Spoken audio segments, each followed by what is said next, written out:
Hello and welcome to a special boys basketball focused edition of EA Sports. Today we'll be looking back on the most important game of the season so far for our guys and looking forward towards history. Last Friday night, our squad traveled to Haverford for a heavyweight bout with major title implications. The winner would momentarily take first place in the league and control their own fate for the rest of the season. I asked senior captain Connor Delaney what he told the troops right before the big game. I told everyone that, it's a championship game, which I've been saying Nick and I have been saying since we lost to Haverford the last time. But, we got to just play it like it's any other game. We have to trust our teammates, run our sets, and just play really nasty defense, and that's what's going to help us win. Delaney was confident and found the bottom of the net with this three-pointer from way downtown. This was only the beginning of the great start that our guys got out to, as we would go on a 10-0 run to start the game. By the end of the first quarter, the score was 15-3 Churchman, and the Thunderdome was rocking.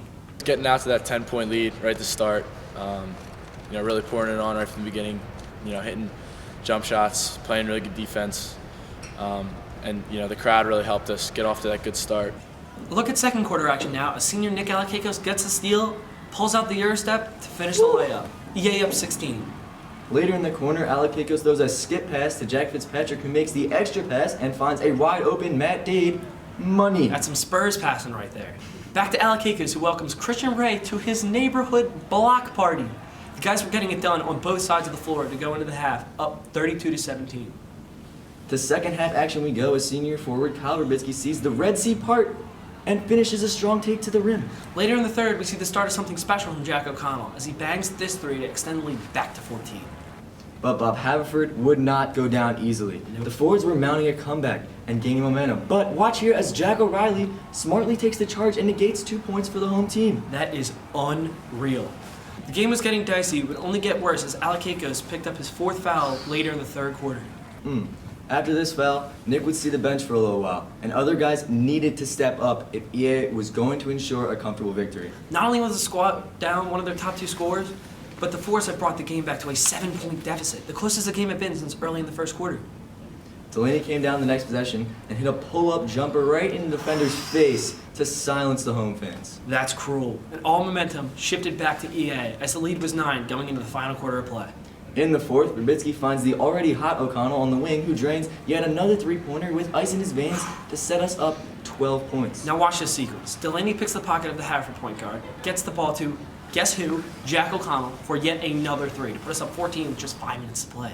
And get this, 1 minute later, Alakakos goes to O'Reilly, O'Reilly to Dade, Dade to O'Connell in the corner. Cash.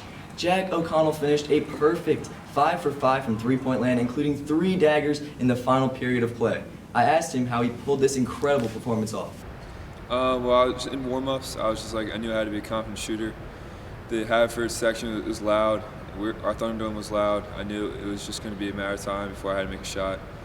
I just never was rattled. I was just ready to go. I was even if I missed one, I was just going to have short memory, just be I'm going to make the next one. That's how I felt every time I shot. And from that point on, the game was secure. Over the final 3 minutes, the forwards never got closer than 10 points in solid ball movement to help run the clock and get easy buckets for the Churchmen. All night, the team fed off the energy of the Thunderdome, as you can see here as Delaney acknowledges his fellow students after a foul. O'Connell praised the best student section in the interact as well.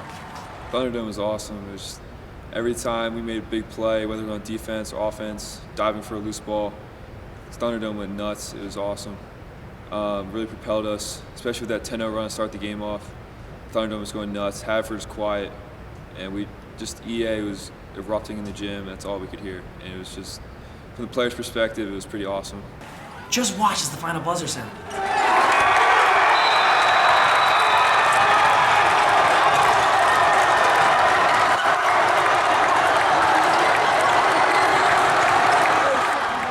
With this win, our guys moved into first place in the league above Haverford and GA, who are tied for second. Over the course of this Friday and next Tuesday, the final standings will be decided as we take on Germantown Academy and Springside Chestnut Hill.